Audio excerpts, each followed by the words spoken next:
पक्ष तो आदिकाल से ही चलता है, लेकिन जब से इस पक्ष में पितरों के लिए श्राद्ध करने की परंपरा का प्रारंभ हुआ, तब से अब तक इस परंपरा में कोई खास बदलाव नहीं हुआ।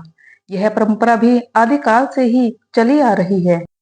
पितृपक्ष में किए गए तर्पण से पूर्वजों का आशीर्वाद मिलता है और घर में हमेशा सुख शांति बनी रहती है। लेकिन क्या आप जानते हैं कि पितृपक्ष में श्राद्ध कर्म की शुरुआत कहाँ और कैसे हुई थी? पौराणिक मान्यताओं के अनुसार पितृपक्ष में श्राद्ध की परंपरा महाभारत काल से हुई थी। गरुड़ पुराण में भीष्म पितामह ने युधिष्ठिर के संवाद बताए हैं। महाभारत काल में भीष्म पितामह ने युधिष्ठिर को पितृपक्ष में श्राद्ध और उसके महत्व को बताया था। भीष्म पितामह ने बताया था कि अत्रि मुनि ने सबसे पहले श्राद्ध के बारे में महर्षि निमि को ज्ञान दिया था। इस प्रकार पहले निमि ने श्राद्ध का आरंभ किया, उसके बाद अन्य महर्षि भी श्राद्ध करने लगे।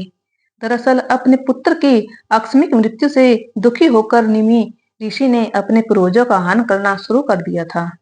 उसके बाद पूर्वज उनके सामने प्रकट हुए और कहा, निमि, आपका पुत्र पहले ही पितृदेवों के बीच स्थान ले चुका है, क्योंकि आपने अपने दिवंगत पुत्र की आत्मा को खिलाने और पूजा करने का कार्य किया है। यह वैसा ही है जैसे आपने पितृयज्ञ किया था। उस समय से श्राद्ध को सनातन धर्म का महत्वपूर्ण अनुष्ठान माना जाता है। इसके बाद से महर्षि निमि ने भी श्राद्ध कर्म शुरू किए और उसके बाद से सारे ऋषि मुनियों ने श्राद्ध करना शुरू कर दिए थे। कुछ मान्यताएं यह भी बताती हैं कि युधिष्ठिर ने कौरव और पांडवों की ओर से युद्ध में मारे गए सैनिकों के अंतिम संस्कार के बाद उनका भी श्राद्ध किया था। तब श्री कृष्ण ने कहा कि तुम्हें कर्ण का भी श्राद्ध करना चाहिए। युधिष्ठिर ने कहा कि वह तो हमारे कुल का नहीं है, तो मैं कैसे उसका श्राद्ध कर सकता हूँ? उसका श्राद्ध तो उसके कुल के लोगों को ही करना चाहिए। इस उत्तर के बाद पहली बार भगवान श्री कृष्ण ने यह राज खोला था कि कर्ण तुम्हारा ही बड़ा भाई है।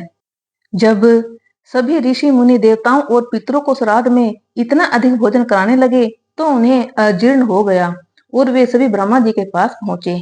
इसके बाद ब्रह्मा जी ने कहा कि इसमें अग्निदेव आपकी मदद कर पाएंगे।